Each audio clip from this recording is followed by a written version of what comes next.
길르앗 사람 입다는 큰 용사였으니 기생이 길르앗에게서 낳은 아들이었고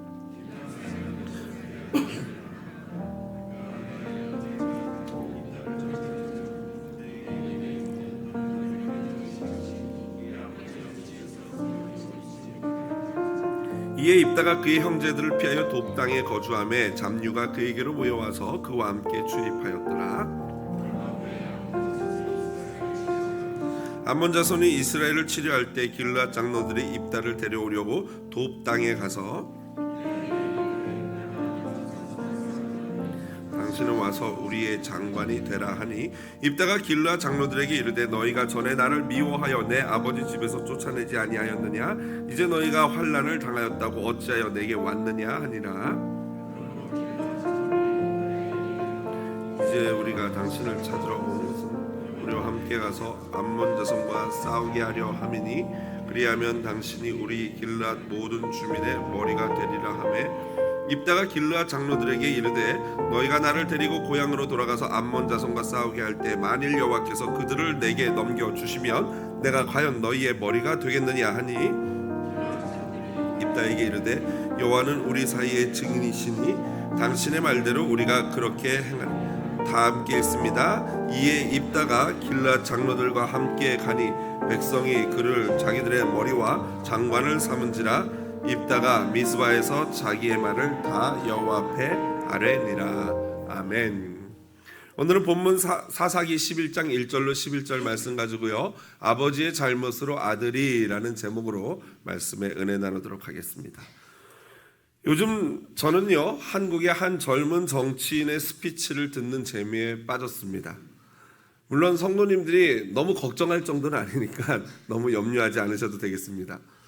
기존의 정치인들과는 다르게 신선하고 진실되고 그리고 거기다가 아주 똑똑하게 논리적으로 말을 되게 잘합니다. 이 정도 말씀드리면 아마도 한국 정치에 관심 있는 분이라면 금방 그분이 누구인지 아실 것입니다. 모 정당의 비상대책위원장을 맡고 있는 한동훈 전 법무부 장관입니다. 만일 여기까지 제 이야기를 듣고 목사님 그렇게 안 봤는데 이제 봤더니 땡땡땡 힘당이구만 이러시는 분이 계시다면요, 그분은 이미 정치 진영의 논리에 빠져버리신 분입니다. 제가 그분을 좋아하는 이유는요, 지금 사진에도 나오고 있지만 지난주 주말이 어제 말고 그 지난주 주말이 설날 아니었습니까? 근데 보통 설날이 되면 한국 이 정당에서는 정치와 경제에 유명한 유력한 자들한테 이렇게 꽤 좋은 선물을 보낸다고 합니다. 그게 이제 관습이래요. 그런데 그 돈을 모두 다 한 선물 하나도 안 보내고 연하장만 카드만 보내고 그 돈을 가지고 7만 장의 연탄을 사서 그 중에서 2,000장을 직접 본인이 의원들과 함께 가난한 달동네에 가가지고 저를 전했다고 합니다. 물론 정치인이니까 당연히 취재 기자도 부르고 기사도 내고 했으니까 저 같은 사람까지도 이 소식을 알고 있겠죠. 하지만 중요한 것은 그런 신선한 아이디어, 그냥 자기네들끼리 선물 주고받고 이러는 게 아니라 그거를 정말 나라의 가난한 자들을 위해서 쓰고자 하는 신선한 아이디어와 거기에 마음까지 담겨 있다면요, 우리 국민들은 진영을 떠나서 전 국민이 이 좌든 우든 진영을 떠나서 다 기뻐하고 즐거워하는 일이 바로 이런 일인 줄로 믿습니다. 저는 그래서 대한민국 리더로 이런 신선하고 젊은 사람이 등장하는 것이 너무 좋습니다. 저는 개인적으로 이걸 보면서 이제 우리 한국 민주주의 정치가 미국 민주주의 정치를 앞서가나? 라고 하는 조금 오바스러운 생각을 해봅니다. 왜 그러냐면요, 이것도 약간 일리가 있는 게, 왜냐하면 미국이 우리보다 민주주의 정치가 훨씬 앞섰다고 하지만 아직까지도 미국은 여자 대통령이 나왔어요, 안 나왔어요? 안 나왔어요. 알고 보니 여자들이 투표할 수 있는 것도 얼마 되지 않았더라고요. 사실은 참정권을 갖게 된 것도 미국이 얼마 안 됐더라고요. 그리고 또 우리나라는 그러나 이미 여자 대통령도 한번 배출한 적이 있고요. 그리고 이제는 이 권력이, 이 기득권층이 이 젊은 세대로 이양되는, 좀 더 빨리 그것이 이동되는 모습을 보면서 굉장히 제가 자부심이 느껴집니다. 그런데 미국은 어떻습니까? 이번 연말에 있을 대선 보면요, 이번에 양당 후보가 누구예요? 트럼프 할아버지와 바이든 할아버지예요. 여전히.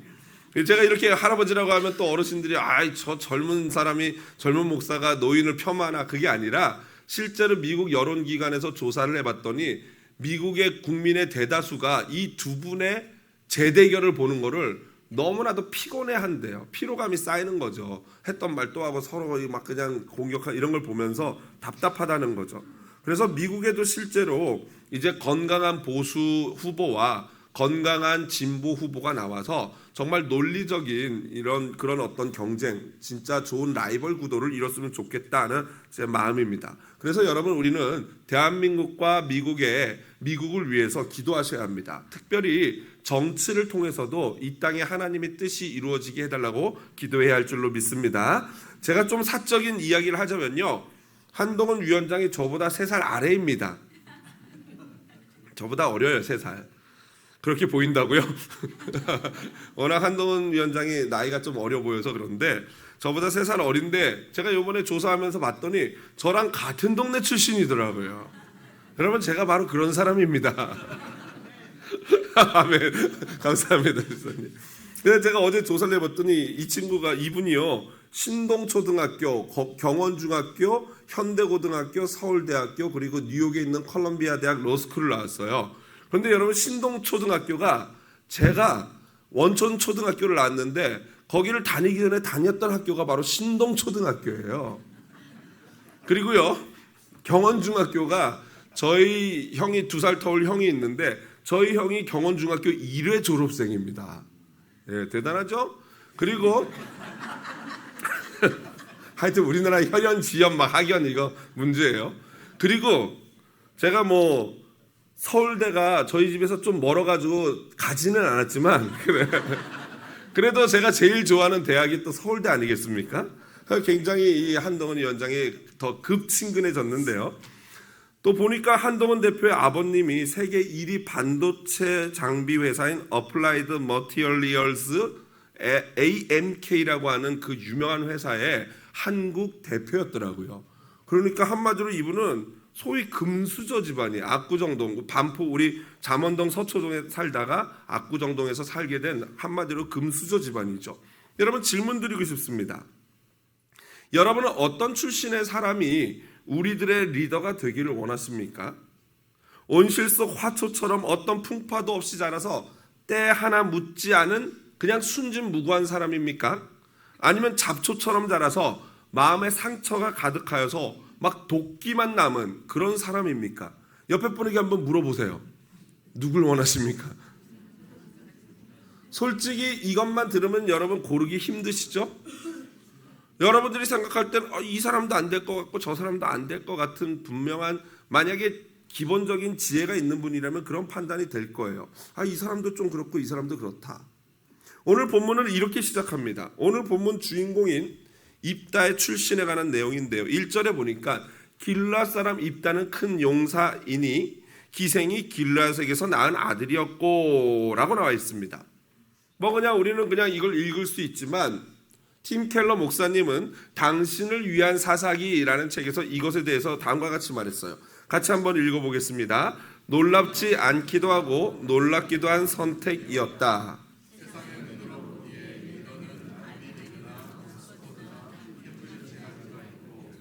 좋은 집안 출신의 건강하고 전과가 없는 사람이다.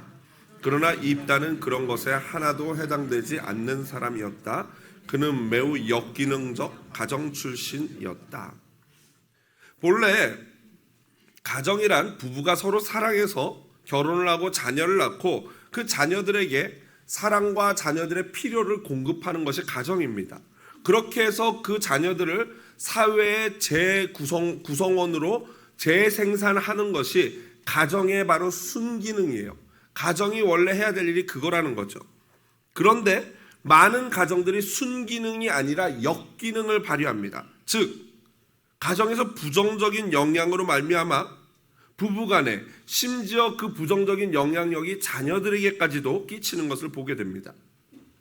보호를 받아야 될 가정이 오히려 자녀들에게는 가장 위험한 장소가 되게 돼요. 실제로 우리가 많은 뉴스를 대할 때 보면 얼마나 많은 자녀들이 부모나 또는 새 부모에게 학대를 받고 폭행을 당하는지 모릅니다. 그렇게 자란 아이들은요, 결국에는 사회 부적격자나 사회 질서를 파괴하는 그런 사람이 됩니다. 오늘 본문의 주인공 역시, 입다 역시도 사회 부적격자가 되었어요. 그런데 그것은 입다의 잘못이 아니라 누구의 잘못이에요? 부모, 특별히 아버지 길르앗의 잘못이었어요. 길르앗이 이게 뭐 계획적인지 실수인지는 모르겠지만 창녀 사이에서 아이를 낳았습니다. 그리고 불행 중 다행인지 모르겠지만 그 아이를 집으로 데려와서 자신의 본처의 자녀들과 함께 키웠어요. 뭐 어쩌면 좋은 마음으로 그랬을 수 있겠죠. 하지만 아버지가 돌아가실 때가 되자 그 본처와 그 본처의 자녀들이 이 입다를 구박하고 쫓아내기 시작했어요.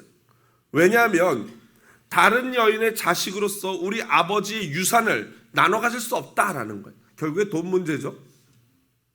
결국 입다는 쫓겨나서 돕당으로 도망을 갔고 그 가운데 이 입다를 향해서 많은 잡류의 사람들이 몰려왔습니다.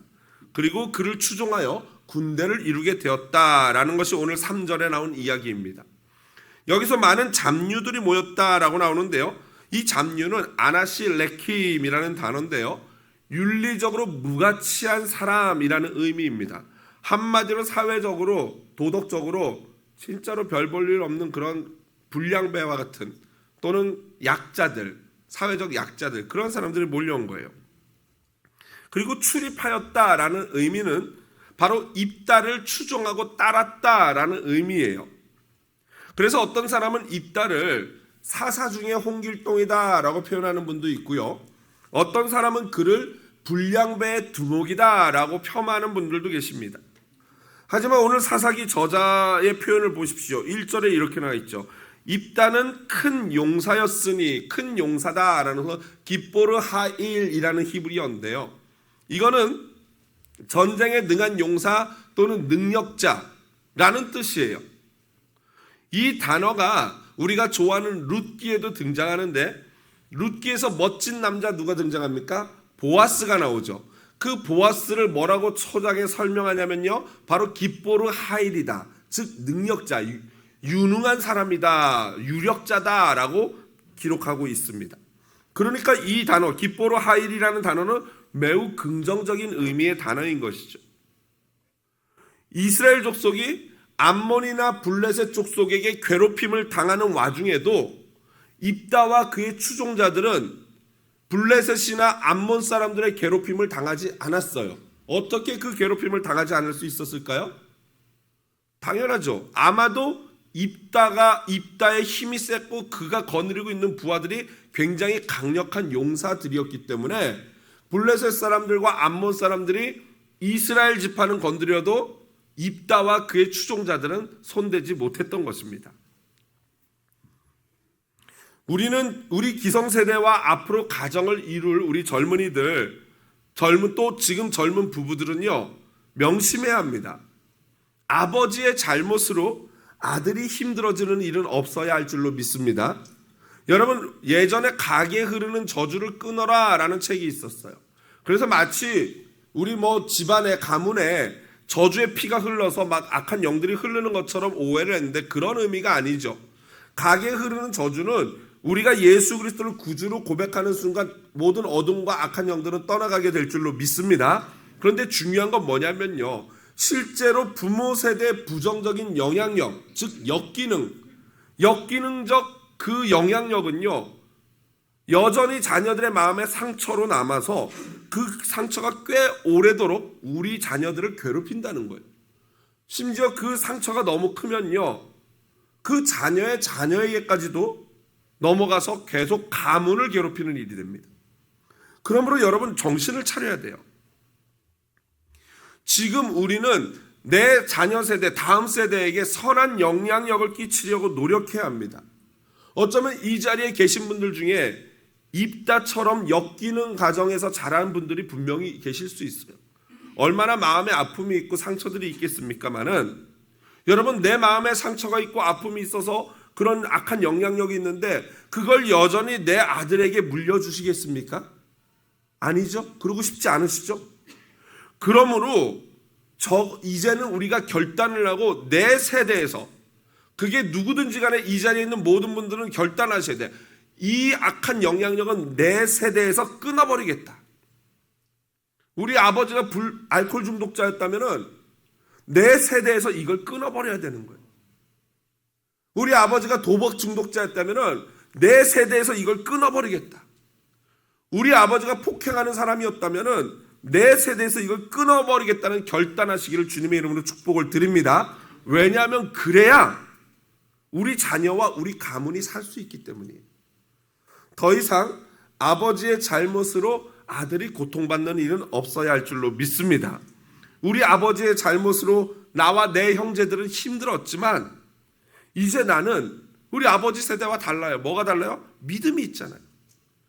나는 이제는 믿음으로 우리 자녀들에게 이 고통을 물려주지 않겠다라고 다짐해야 할 줄로 믿습니다. 그래야 우리 가정이, 우리 가문이 살 수 있는 것입니다. 입다는 그렇게 고향에서 형제들에게 쫓겨나 도비라는 곳으로 가서 살게 되었습니다. 그런데 그 와중에도 가정을 이루고 딸 하나만을 낳았어요. 아마도 딸 하나만 낳았던 게 솔직히 이때 시대는 와이프를 막 몇 명씩 두고 보시지만 사사가 막 자녀가 30명 몇십 명이었잖아요. 그러지 않은 거 보면은 입다가 자신이 겪었던 아픔을 비춰가면서 내 자녀에게는 그런 아픔을 주지 않겠다라고 결심했던 것으로 보여져요. 여하튼 그러던 어느 날 암몬과 블레셋이 쳐들어와서 이스라엘과 싸우자고 진을 쳤어요. 바로 이 길앗 땅으로 쳐들어왔고요. 그러자 이스라엘 역시도 그들을 대항하기 위해서 미스바라는 곳에 진을 치게 됩니다. 지도 한번 볼까요? 지도 보시면요, 보통 우리가 알고 있는 사무엘 선지자가 미스바로 모이라고 했던 그 미스바는요, 이 요단강이 있으면 요단강 서쪽에 있어요. 오늘 본문에 나오는 이 미스바는요, 바로 길앗 지역 요단강 동쪽에 나오는 지역입니다. 바로 그곳에 모여서 이제 암몬 자손과 이스라엘 자손이 전투를 하려고 모였던 것입니다. 예, 이제 켜주셔도 되겠습니다. 그런데 문제는 이스라엘 진영의 군인들을 진두지휘할 장관이 없어요. 장군이 없어요. 그래서 길라 장로들은요, 전투를 이끌 입다를 찾아옵니다. 이미 입다는 그때 큰 용사로서 명성을 떨치고 있었던 것이죠.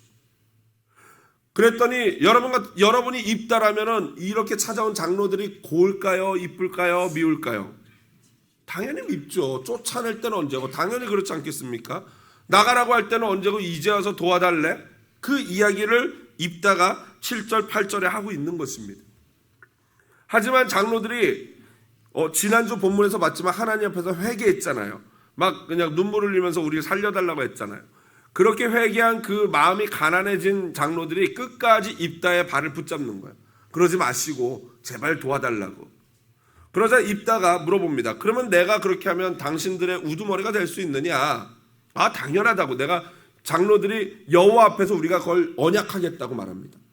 결국 입다는 그들의 제안을 받아들이고 그들의 장군이 되었습니다. 여러분, 이걸 뭐라 그래요?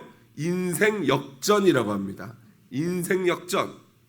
사회 부적격자였던 버림받았던 입다가 갑자기 사회 지도자로 급부상한 거예요. 여러분, 어떻게 입다가 갑자기 이스라엘의 이런 놀라운 지도자가 될 수 있었을까요? 저희는요, 오늘 본문을 통해서 어떻게 하면 우리가 리더가 될 수 있는지를 찾아볼 수 있어요. 두 가지만 제가 말씀드리겠습니다. 먼저 첫 번째로는 리더는 어떤 분야에든 그 분야에서 뭐가 돼야 돼요? 실력자, 능력자가 돼야 돼요. 깃보르 하일이 돼야 돼요. 깃보르 하일. 여러분, 입다는 큰 용사였다. 전쟁에 능한 사람이었다라고 말해요. 전쟁의 능력자였다라는 거예요. 그런데 어떻게 이 입다가 전쟁의 능력자가 될 수 있었을까요? 이에 대해서 팀 켈러 목사님은 앞에서 제가 인용했던 동일한 책에서 이렇게 말합니다. 같이 한번 읽어보겠습니다. 입다는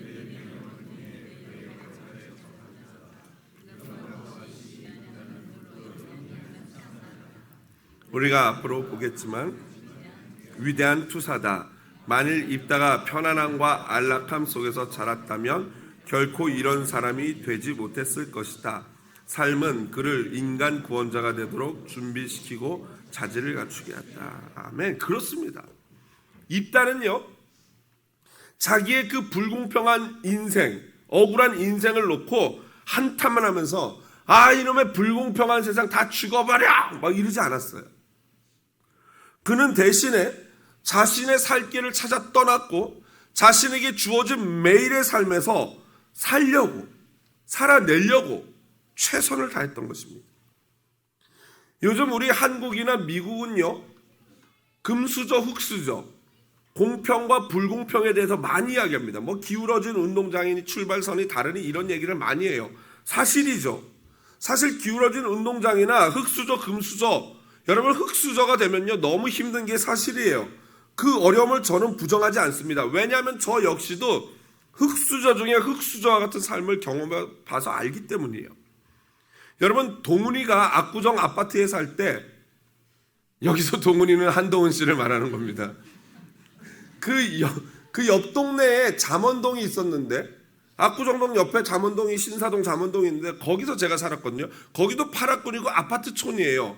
그런데 저희 집이 그 파락군 아파트촌에서 살다가 집이 망하면서 그 파락군에 살다가 갑자기 딴 데로 이사갈 수 없고 이 아파트에서 쫓겨나니까 그 동네에 유일하게 남은 판자촌으로 이사를 가게 됐어요.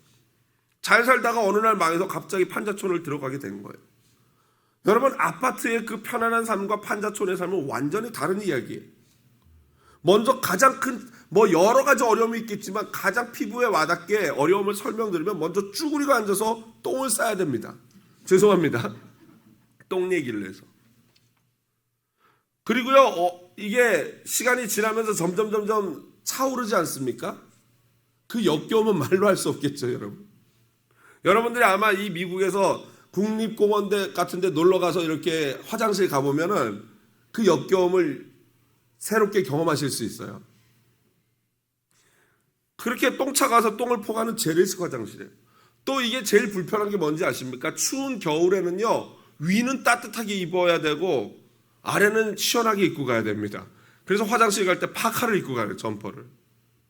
화장실이 밖에 있으니까요. 그러니까 여러분 삶이 힘든 정도가 아니라, 삶이 힘든 게 문제가 아니라 똥 싸는 자체가 너무 힘들어요. 그게 바로 이 흑수저의 삶 아니겠습니까? 여러분 하지만 그런 환경을 원망하고 괴로워하고 사람들에게 막 그냥 투정거린다고 투털거린다고 해서 변하는 게 있어요, 없어요? 하나도 없어요. 변하는 건 하나도 없습니다. 여러분 오히려 그런 환경을 통해서 뭘 해야 됩니까? 입다처럼 실력을 키워야 되는 거예요. 그 어려움에서 어떤 실력을 키우느냐? 오히려 그런 환경을 통해서 이해의 폭을 넓혀야 되는 거예요.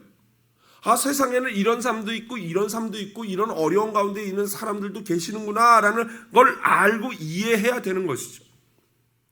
그리고 그런 사람들을 돕고자 하는 비전을 가지고 힘을 키워서 제대로 된 리더가 되어야 하는 것입니다. 여러분 이 고생하는 분들 중에 흑수저 중에 성공하는 분들이 계시잖아요. 이를 악물고. 그런데 그분들이 잘못 성공하면 어떻게 돼요? 나만 잘 먹고 나만 잘 사는 게 인생의 최고의 목표가 되어버립니다.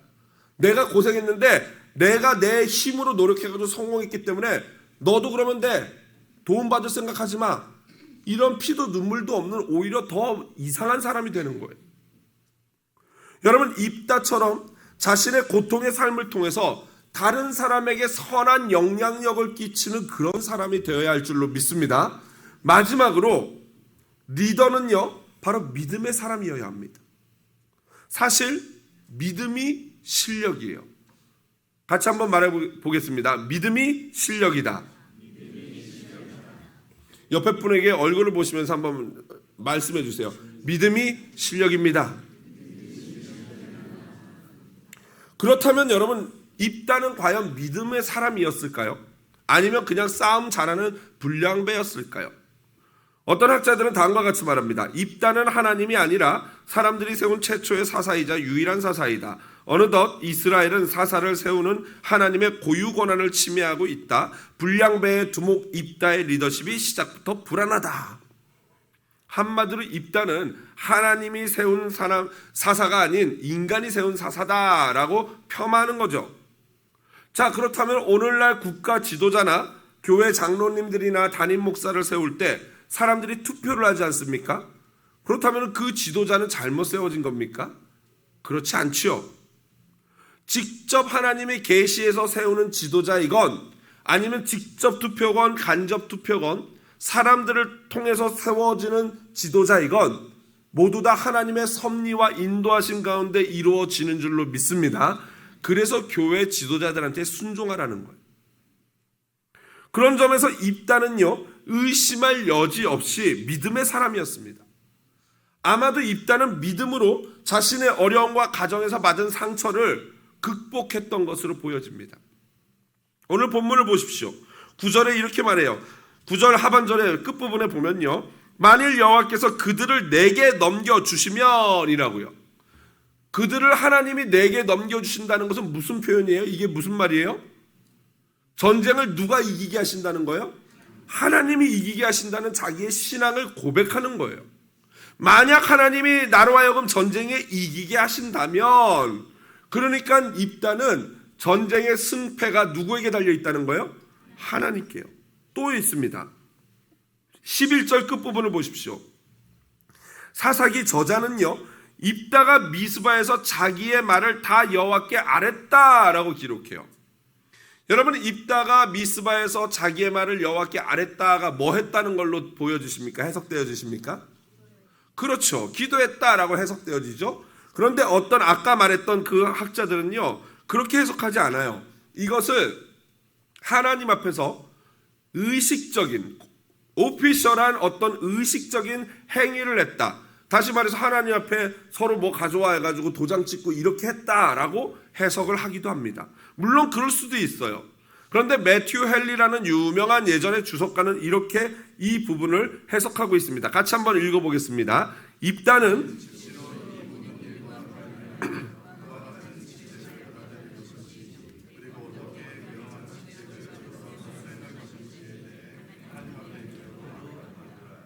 입다의 눈은 항상 하나님을 향해 열려 있었다.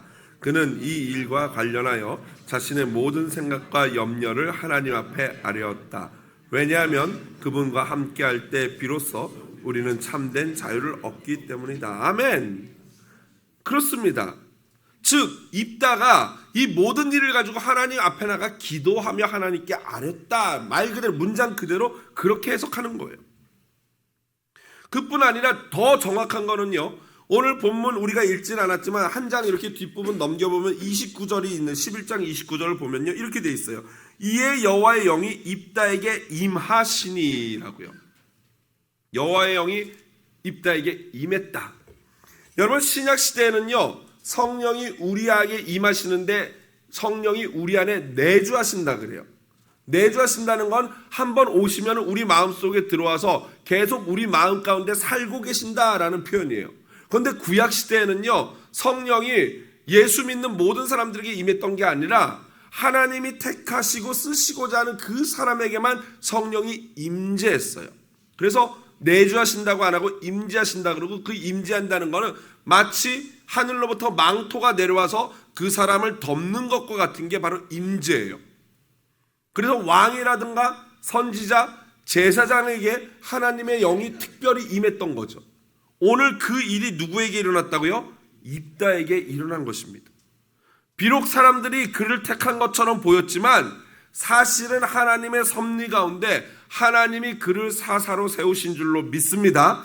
그래서 하나님이 입다를 세워서 사용하신 거예요. 그런데 입다를 하나님이 택하신 이유가 뭐예요? 물론 전적인 하나님의 은혜지만 다른 걸 떠나서 입다가 뭐가 있었어요? 실력이 있었어요. 유력한 자였다고요. 전쟁에 능한 깃보르 하일이었다는 거예요. 그렇기 때문에 하나님이 그를 사용하셨어요. 그리고 그의 진짜 실력은 싸움 잘하는 것도 실력이었지만 그것보다 뭐가 더 실력이에요? 뭐가 실력이라고 그랬어요? 믿음이 실력이라고 그랬어요. 믿음이 있기 때문에 하나님이 입다를 들어 쓰신 겁니다. 이것에 대해서 신약 성경이 정확하게 얘기하고 있죠. 히브리서 한번 읽어보겠습니다. 같이 읽습니다. 믿음으로 기드온, 바락, 삼손, 입다, 다윗 및 사무엘과 선지자들의 일을 말하려면 내게 시간이 부족하리로다. 아멘. 히브리서 11장은 믿음장이라고 그러죠. 믿음으로 누구는 쭉 열거한 다음에 마지막에 내가 더 무슨 말 하리요? 기드온, 바락, 삼손, 입다, 다윗, 사무엘, 이 모든 사람이 믿음의 사람이다. 심지어 그 호색한인 삼손까지도 마지막에 하나님께 믿음을 구하지 않습니까? 그 믿음을 보면서 믿음의 사람이다라고 얘기하는 거예요. 입다 역시도 믿음의 사람이었다라는 것입니다. 그렇습니다. 믿음의 사람이 진짜 리더인 줄로 믿습니다. 말씀을 정리합니다. 말씀을 마무리하면서 서론에 던졌던 질문으로 다시 돌아가겠습니다. 여러분은 어떤 출신의 인물이 우리들의 리더가 되기를 원하십니까? 온실 속 화초처럼 어떤 풍파도 없이 자라서 때 하나 묻지 않은 순진무구한 사람입니까? 아니면 잡초처럼 자라서 마음에 상처가 가득하여 독만 남아있는 사람입니까? 이 질문을 바꿔 표현하면요, 다른 질문이 아니라 저와 여러분이 리더가 될 수 있느냐라는 질문이에요. 이 가운데 어떤 분은 엮이는 가정에 자라서 마음에 상처가 가득한 사람이 있을 거예요. 또 어떤 분은요, 그냥 편안한 집안에서 그냥 오냐오냐 자라서 온실 속 화초 같은 사람도 계실 거예요. 여러분이 어느 쪽이든지 간에 과연 나는 리더가 될 수 있을까? 라는 질문이 바로 오늘 이 질문이에요. 이제 제가 답을 드리겠습니다. 오늘 설교 제목이 아버지의 잘못으로 아들이입니다. 그런데 본래 더 직접적인 제목은요, 리더, 은혜를 입다예요. 워드 플레이죠. 원래는 입다, 은혜를 입다라고 할 수 있어요. 그렇습니다. 무슨 말이에요? 리더라는 존재는 하나님의 은혜를 입을 때 비로소 리더가 되는 줄로 믿습니다. 그러므로 저와 여러분 역시 어떤 환경에서 자랐던지 중요하지 않아요, 사실. 하나님의 은혜가 임해서 하나님이 우리를 선택하신다면 얼마든지 하나님의 일꾼으로 쓰임 받을 수 있는 줄로 믿습니다. 아니, 하나님의 은혜가 없이는요, 절대로 진정한 리더가 될 수 없어요. 그러나 어떤 환경 출신이든 어떤 상황이든 하나님의 은혜만 입는다면 살 수 있고, 하나님의 은혜를 입어야지만 우리가 살 수 있고, 그렇게 은혜를 입은 자는 리더가 되는 거예요. 여러분, 일반적으로 좋은 환경에서 자란 사람이 지혜롭고 정서적으로 건강한 게 사실이에요. 하지만 그 좋은 환경에서 자라서 힘들고 어려운 사람들의 형편을 이해하지 못한다면은, 그런 사이코패스, 자기 이기주의적인 사람이라면은 그 사람은 아무리 정서적으로 풍성해도 리더가 될 수 없는 거예요. 그건 사실은 정서적으로 풍성한 것도 아니죠. 반면에 좋지 못한 환경에 자라서 그냥 상처만 가득해가지고 돈 버는 것도 나를 위해서, 무조건 목표가 성공이고, 돈을 막 끌고 모아도 전혀 사람들과 나눌 줄 모르고 자기밖에 모르는 그런 어떤 아주 독한 사람이 된다면 그 사람 역시도 리더가 될 수 없어요. 반면에 그런 안 좋은 환경에서 자랐다고 하더라도 하나님의 은혜가 임해서 그 은혜로 우리의 상처가 회복되어지고 그 상처에 새살이 돋는다면 오히려 그 사람은 자신의 그 아픈 경험을 통해서 사람을 더 이해할 수 있고, 또 하나님의 은혜로 말미암아 그 은혜를 나눠줄 수 있는 사람이 된다면 더 좋은 리더가 될 수 있는 줄로 믿습니다. 여러분, 우리는 이 은혜를 다른 말로 뭐라고 표현하냐면요, 다 같이 해보십시오. 예수. 이 은혜를 우리는 예수라고 말합니다. 그렇습니다. 예수님이 은혜예요. 그래서 우리는 은혜가 필요한, 즉 예수가 필요한 존재들입니다. 예수님이 우리에게 오셔서 과거의 아픈 상처를 만지시고 그 피 묻은 오른손으로 우리의 상처난 상처를 마음을 만지셔서 새살이 돋게 하십니다. 그리고 성령님이 우리 마음 가운데 임재하셔서 성령의 기름으로 그 상처를 덮으시는 거예요. 그게 바로 은혜고 그게 바로 예수인 것입니다. 우리를 새롭게 하시는 그 하나님, 우리의 아버지 되시는 하나님을 진심으로 찬양합시다.